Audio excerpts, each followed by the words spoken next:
Европската унија ризикува со процесот на проширување. Интеграцијата на Македонија не треба да се злоупотребува со политички спорови.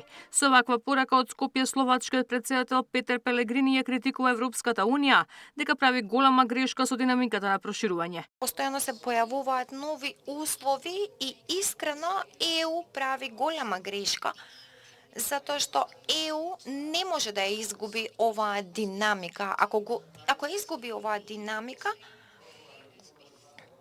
тоа ќе биде затоа што се однесува како и порано. Пристапниот процес за вашата земја треба да се заснова само на исполнувањето на критериумите и ниту една земја не треба да го злоупотребува тоа и при тоа да го забавува вашиот процес на пристапување,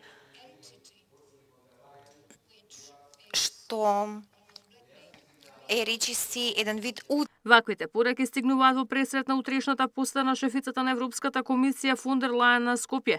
Македонската претседателка Силјановска очекува конструктивни разговори, но на масата се најде и прашањето со Бугарија, за кое вели Македонија има аргументи. Очекувам да се спомене и ова прашање. Ние од секогаш сме биле спремни да разговараме со аргументи. Ние од секогаш сме мислеле дека бугарскиот народ ни е близок.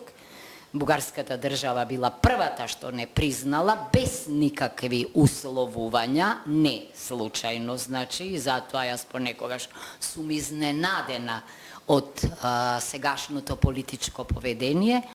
И владата очекува реафирмација на позициите дека наша стратешка цел останува членството на Европската унија.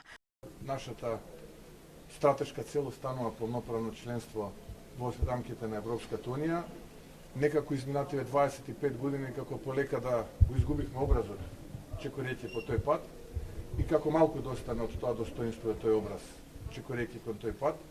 Се надевам дека ќе има испорака и од страна на Европската унија, за да малку барем го зачуваме образот пред да влеземе, затоа што со изгубен образ и достоинство ниту на нив нема да им вршиме работа, а оваа влада нема намера повеќе да губи од достоинството и образ. Освен со Силјановска Давкова, Пелегрини се сретна и со премиерот Мицкоски и претседателот на Собранието Гаши, а се поклони и пред гробот на Гоце Делчев. Ивана Соколовиќ најдова, Сител телевизија.